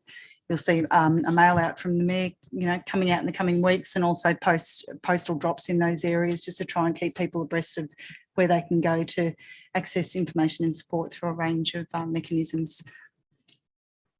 Perfect, thank you. I might just suggest a couple of things. I think it's hard to talk about the entire experience and bring that into a few things we need to look at, but I think I just want to make sure we have captured all of the key things that have been brought up. I think one point that I'd like to add is that I think Council should ask Water New South Wales to be doing some sort of community education or briefing session. I think there's many people over the last few weeks that have given me feedback about how they think the dam should be managed and what they think the solutions are. I think it would be helpful to have Water New South Wales actually provide some information, some rationale as to what they are doing and why they do it, and also to be able to hear feedback from the community about what could be done better from the perspective of people who are downstream of the dam.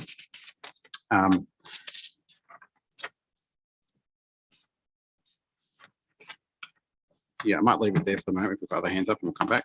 Councillor Lyons Bucket.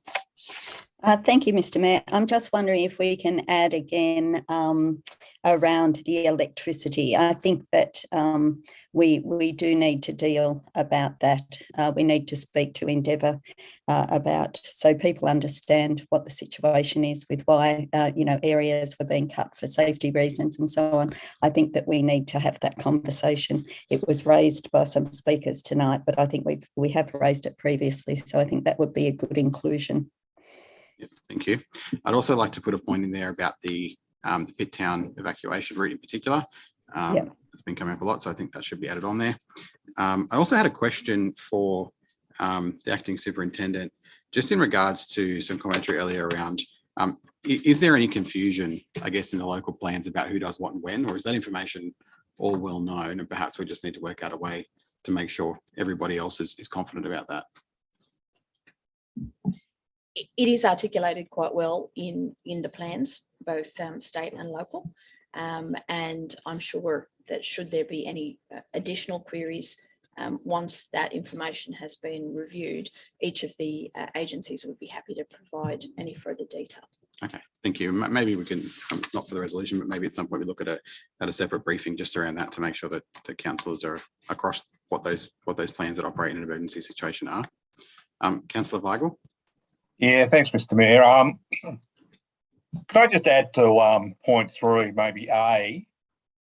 Our first speaker identified the bridges at Richmond Road, at Rickaby Creek. South Creek's an issue too, and it's clearly, when I had a look at that bridge when it was peaking around about 13.99 on that Wednesday morning at the last flood, there was water starting to push under the pavement there. And if you go and have a look at the approaches and the exits there, it is damming the water on South Creek, and he's dead right when he was looking down there at Rickaby Creek, down where the tip was. The reason it should be raised in cases of any infrastructure improvement on any of our roads when it comes to repair and/or bridges, I think. But I'm quite happy to to take advice on it though. And just lastly, I'd just like to thank the public speakers and the services as well. So thank you from me. Thank you. I'll come to you in one moment just before I forget something, Councillor Sheether. I think it's probably part of point C, but I think Council should have some specific consideration of, and we did do this via a notice of motion from Councillor Lyons Bucket a couple of months ago, but some specific consideration of how we do restore access earlier to communities like the Collie Valley. How do we get out there quicker? How do we authorise local works? I think those things still need work, clearly. Councillor Sheether. Yeah, thanks, Mr. Mayor. Just a couple of comments that's made in the letter that you're proposing to letterbox the residents. There's been a couple of speakers and letters we've got in relation to people that aren't on the web or internet and all that sort of stuff, people that are in that situation, that you might be able to put in that letter in some form. I think it was the lady from Infrastructure New South Wales that rang that 500 or 700 people or something she spoke of.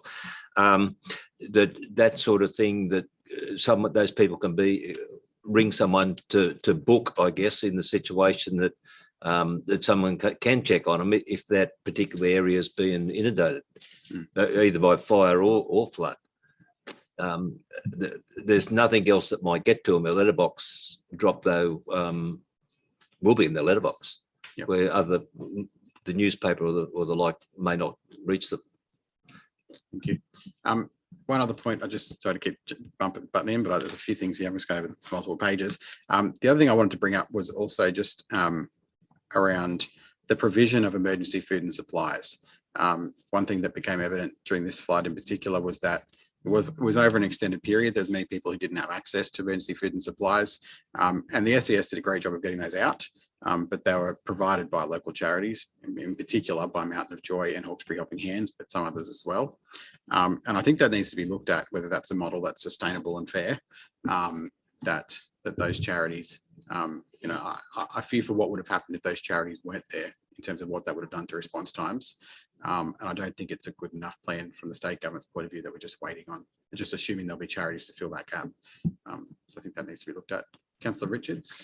Thank you, Mr. Mayor. And the irony of the way things work, you just touched on something that I wanted to bring up. And I do believe that the two larger charities of Helping Hands and also Mountain of Joy, who did fill those gaps, they aren't represented here tonight. And I don't know if that's whether they are busy or they had something else on, but I do believe that in whatever direction we take this matter tonight, that their feedback is gathered as part of the report and part of the process, because from working very closely with both of those charities over the last couple of weeks, they have suffered significant exhaustion.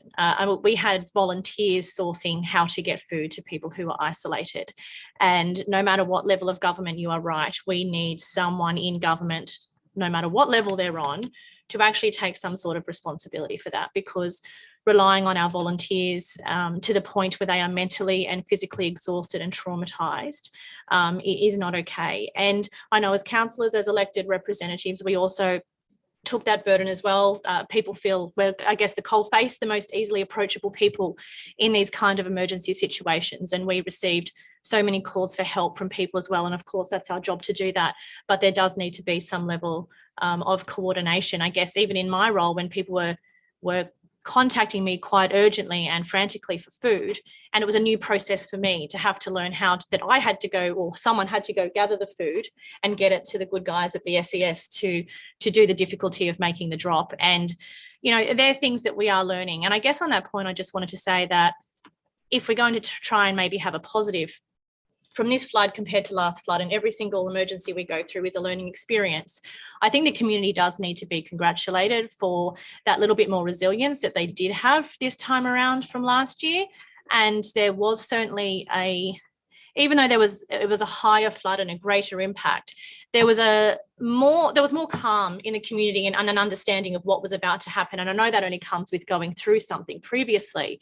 And we had, almost 30 years of complacency where people had moved into the area and knew it flooded and knew we were a floodplain, but didn't understand the impacts. And no one will ever understand the impacts till the water's either at your front door or you are isolated and cut off. And I do think the community has learnt a lot of lessons from lived experience from last time. And I do think it's important that we thank the community for that different sense of calm that they brought to this flood, even though it was certainly traumatic. There were a couple of things I did want to raise and put on the public record. In relation to the motion up on the board, I would please like to add riverbanks. Now, everyone knows I've gone on and on about riverbanks, and I was at 3 properties today with some state government representatives as well, significantly damaged riverbanks. Now, most of these private property owners know that it is their financial responsibility to pay for the riverbanks, but what they need is a streamlined process. Now, last time we didn't get that far, and within that 12-month period, people did not have the opportunity to fix their riverbanks, or if they just decided to go fix them without getting any planning approvals, they did so anyway. And as we well know, that opens the door to a whole range of greater environmental concerns about what's going into our river when people are getting fill and doing things like that because they are in a state of desperation. And we're not going to criticise those people heavily. They're desperately trying to retain their properties and their riverbanks. So I would like to add riverbanks onto this point 3, please, because I believe that we need to give priority. You know, I've had people come to me in tears. They've lost acres off their property. We need to actually give priority to riverbanks. The last thing I want to put on the record is not something I think that needs to be added to that, but just a question for staff. As councillors, we get a lot of feedback and a lot of questions about potholes. Is there a plan? What's the plan? They are everywhere. It's no one's fault. It is the reality of the situation. Can you just please maybe let us know what the plan is to fill these potholes, because they are absolutely everywhere. Do we have extra resources? Do we have extra teams? What are we doing? I do not live my life on Facebook, but Facebook is just absolutely raining down on council at the moment for potholes. And I think it's unjustified. And I go and say that. We're all human beings. We're all doing our very best in our jobs. But I think if we can have on the record what the plan is for potholes, even just a couple of minutes response, that would probably be really good. Thanks. Thank you. Thank you, Councillor Richards. Yes, potholes are a big issue. The steps taken immediately, or actually during the flooding, was to bring in additional crews via contractors. So council has a number of contracts in place with road construction companies. They were activated, I think, as the floodwaters were still rising. Since then, we have reduced them to an extent, but with the ongoing rain have had to bring them back up. We've also had crews working overtime over weekends. Unfortunately, we aren't the only council experiencing this, and we are, as an industry, facing material shortages and personnel shortages. The issue recently has been compounded with a breakdown of some key plant with one of those contractors, and I understand those repairs are underway. In essence, it's moving material as quickly as we can to where they're needed, using the available resources. Thank you. I think it's important to get that on the record, that people know staff are working hard to get that done, and the job is mammoth. There's no way of sugarcoating that. So I want to thank the staff as well. I guess that we've all thanked the public, and thank you for coming in with your feedback. We've thanked the agencies, but thank the council staff as well. You are going above and beyond what is your day job and what you are employed to do with natural disaster after natural disaster in this local area. So thank you. Thanks, Mr. Mayor. Thank you. Councillor Reardon. Thank you, Mr. Mayor. I'd just like to raise the issue of who is the authority for lowering the handrails on the Richmond Bridge, and what disciplinary action is going to be taken, because this is about the third time it hasn't happened. And I know the member for Hawkesbury, Robin Preston, has written to the Minister urgently about it. Did Transport for New South Wales, is that something for you to comment on? Yeah, good evening. Thank you. Thank you for that question. If I just may say that, as I mentioned earlier, we did have a new maintenance contractor engaged in this event. Of the last event, I understand that the rails were not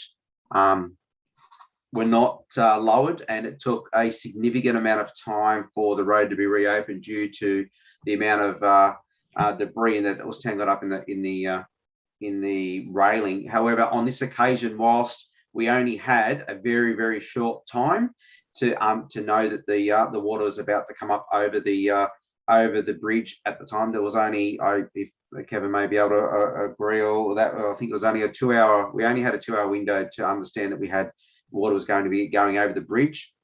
Our crews were already at capacity doing other parts of the work. However, what we did do is we turned that around, and to ensure that whilst the railing was not down, we reopened the road in the absolute quickest manner that we absolutely could, and I think we achieved that.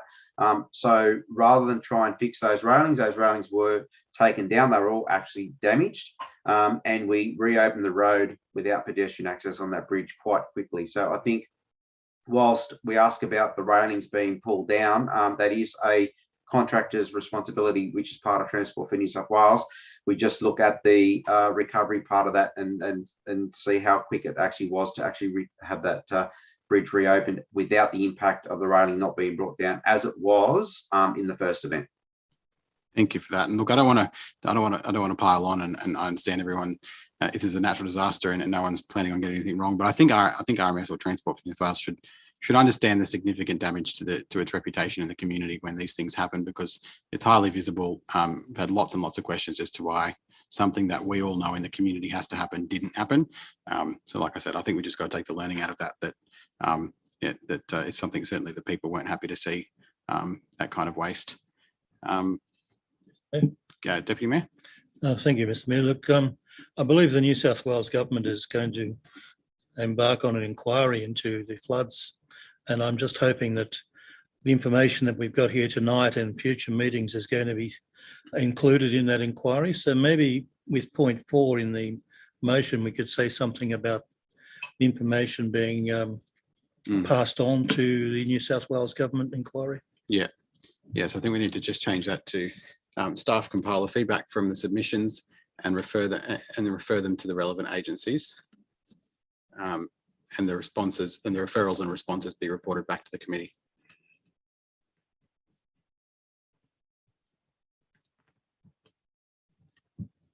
And then certainly, yeah, that would form the basis of our submission, I guess, into any inquiry. Any further discussion or further items to be added, questions?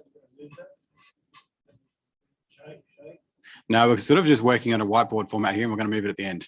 We're going to get a big list together, as long as no one's disagreeable with any of it. Councillor Lyons-Bucket. Mr. Mayor, the list just went, but I didn't see, it may have said, but did it say evacuation centres? No. On the list. I think that we discussed this after the fires, and I understand that some of the decisions around these things, of course, the decisions around where they're to go at a particular time come from the emergency management coordination that's running whichever sort of disaster it is. But in terms of having evacuation centres ready and in a state that are fit to be used, that is a council responsibility, I believe. And I know that councillors can't do much about it, but can we have it on there so that we boost that process along so that before anything else happens, we've got that sorted? Thank you. Yeah, I think it would be good to get clarity in that, because there certainly seems to be different versions of that hanging around in terms of whose responsibility that is. General Manager, you had a comment on the resolution. Through you, Mr. Mayor, thank you. Certainly, we would be more than pleased to report back to this committee on the range of really serious and important issues that have been outlined by the committee this evening. I would simply request, however, if the committee is amenable, that we report back within 8 weeks.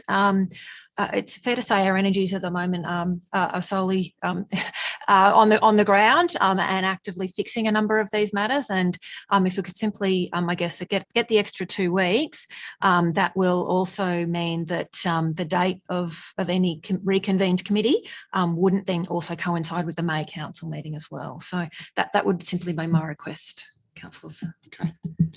Yeah, happy with that, Councillor Sheether and Councillor Reardon. Yes.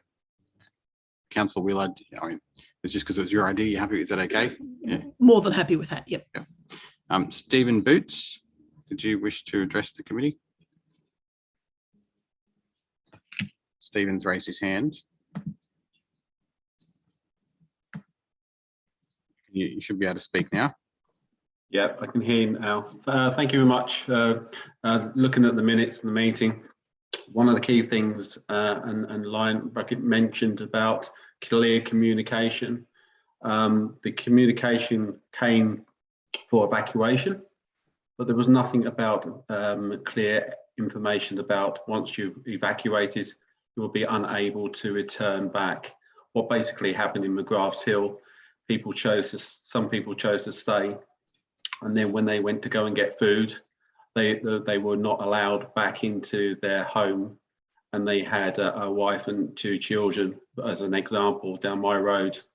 So that communication, when it comes out to evacuate, must really emphasize, excuse me, excuse me, clear evacuation. And what does that mean by evacuation? Yep. And the other point really is, I heard earlier, yourself, Mayor, you mentioned about the communication from the water, New South Wales Water, very important, and would like that to be included in the minutes clearly, so we can consider what their thoughts and consideration and the communication to the wider people in the Hawkesbury area. Thank you very much, and sorry for all the coughs in between all that. We'll make sure we capture that feedback as well as part of what we refer to the SES, just in regards to the clear communication that you can't return home after an evacuation until you get it all clear. Was there anything further we wanted to add, councillors, to the resolution? If not, we'll put the resolution to a vote. So we'll just bring it up on the screen so everyone's quite clear. And then I'll make you take it down again. Sorry. But yeah, give everyone a moment just to make sure we know what the resolution has ended up looking like.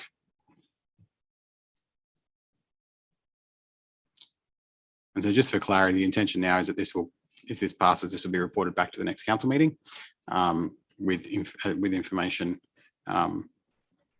around these matters. Sorry, with the next council meeting. With some of it coming back to the next committee meeting, depending on what the point says. All right, so if we can take that down, thank you. All those in favour? Yeah. Against? Declare that carried. We have a second item in the business paper this evening. Somebody wish to move the recommendation or something else? Councillor Lyons-Bucket. Thank you, Mr. Mayor. I'd like to move the recommendation that's in the business paper with a couple of additional points. Okay. I did send those through earlier to Tracy. Here they come.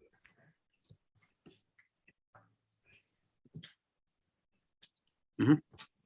If I have a seconder, I'll speak to that.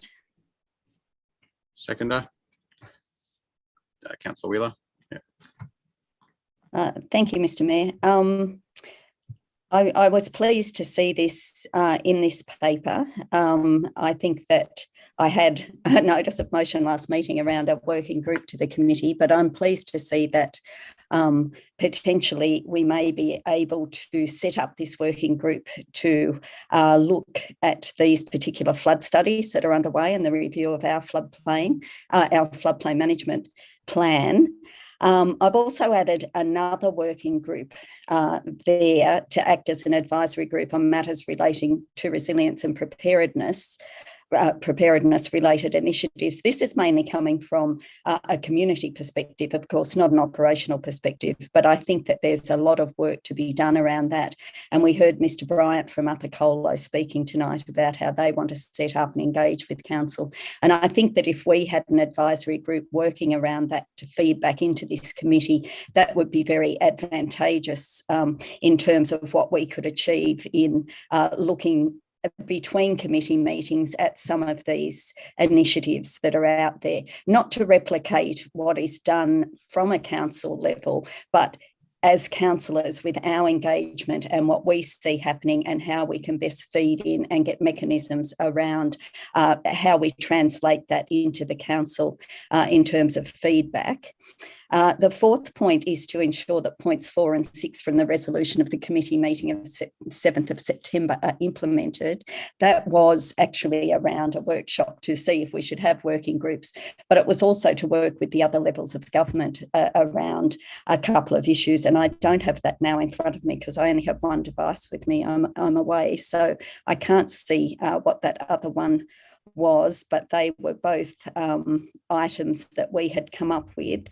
And the final one is, now this is just to get an idea of what cost it would be of employing a flood officer, because there's a lot of work to be done around flood. There's the strategic planning side of it. There's all these preparations feeding into it. There's the regional and state level planning that's going on with it. And there's a lot of work to be done, and we don't have someone within planning who's dedicated to doing that. And I think that if we could just know what the cost of employing someone, even if it's 1 day a week, and we could do a shared arrangement with another council who has a flood officer or something like that, I think it would assist us in being brought up to date on all our flood planning and all our various of all our various things that we have to do in that space. So I think it's really just a motion to receive that information that's there and to perhaps, adopt a commitment to having some working groups to the committee. If anybody's opposed to that still, then perhaps I'd like to hear why or what they would suggest otherwise. But I think it's just really pertinent, particularly in light of the event that we've just seen occur. And as Councillor Wheeler was outlining, we know there's the predictions ahead of many more extreme weather events. We are going to have these issues, not just around flood, but around fire. And the more prepared we are, the better. And I think that if we can have a couple of groups working around these issues, we can get these flood studies done. Particularly the people in the McDonald and Colo rivers have been asking for these studies to be completed. Not that we're completing them, but we are an advisory committee is part of that process, of course. And I think that would be a really good way forward in light of what we've seen and from what we've heard from the community, which is around, around wanting more done in this space, basically. Thank you. I have no issue with most of that motion. My only point would be around point 3. So the motion before us calls for the formation of 2 different working groups. One working group, correctly as per the way our committees is set up, is suggested is given set tasks and timeframes, and the other working group just has to act as a group advising on matters without actually referring to anything. So I think given that we are in the committee meeting, I'd be willing to support that, Councillor Lyons-Bucket, if you can give us a firm commitment that when this comes to council, you'll actually have a list of tasks that you would expect that committee to do with the timeframes they would report back on. Mr. Mayor, what I would be happy to do would be to remove that if we're going to have the workshop, which we decided on 6 months ago, in which we were going to discuss what working groups we could set up. And I would raise it in that format, in that forum perhaps. Otherwise, I'm happy to go with what you're suggesting either way. But if anyone has a problem with it, because I did just put it in there and send it through before, and it doesn't specify certain things, but I'd be happy to either provide that to councillors or to remove it and to go over it more in detail if we have a workshop in which we discuss the things we had committed to discussing before. I'd be more inclined to, if it's okay, Councillor Lyons-Bucket, remove point 3 and ensure that point 6D from the resolution in that workshop does occur shortly. I'm not sure. Yes, I'm happy with that, Mr. Mayor. I think that's really a workshop we need to have, and we could probably produce quite a few really beneficial ways to move forward around flooding in particular in that. Thank you. Okay, thank you. So we'll remove the point 3. Was there any further discussion? It seems like everyone's fairly agreeable on that one. Councillor Wheeler. Thanks, Mr. Mayor. I think point 3 was potentially useful in that it would allow us to, and I think we can probably still do it with 6D. What I think we need is really targeted input from the different communities that are impacted by flooding, because they are impacted in different ways. And I know that might sound like a statement of the bleeding obvious, but 3 floods on, we still haven't adapted well enough, I think, to meet all of those needs. And so I think we really need to hear from people from more isolated spots like Upper Colo and McDonald Valley, but we also need to hear from the communities that we normally don't think of as being, we think of them as suburbia with the usual services and facilities of suburbia. So places like McGrath's Hill, bits of South Windsor, at Pitt Town, and the Peninsula and North Street in Windsor, where these areas are hit hard, and we really need to gather all of these people to talk about their specific needs in these instances, and at the point of crisis and in the recovery phase, and then moving on to greater resilience. And I think it's that greater resilience that we just don't seem to be able to get to because we keep being impacted. And I think we're just going to have to dig a bit deeper so that we can get to that conversation. We need to get beyond crisis management. And I'm hoping that the recommendations from this motion can get us to that point. I think, could we have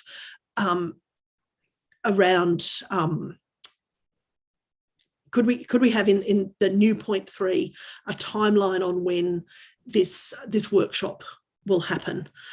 Because we resolved that in September last year, and we, nothing. We had an election. Now we've had another flood. I'm feeling increasingly frustrated, but a mixture of frustration and despair that we can't seem to get on the front foot again. And I know it's been a really difficult couple of years, but we have to do this. So for the sake of our community. Yep, we can. I guess we've just got to be really aware. I know you are aware, Councillor, but just say it anyway. We've got to be really aware that our staff are obviously dealing with the recovery. We've just asked them for a significant briefing within the next 8 weeks on a whole range of issues. So we can put a time frame on it, but I think we've got to be understanding and realistic of that fact as well. General Manager, what do you think is a realistic time frame to get that workshop together?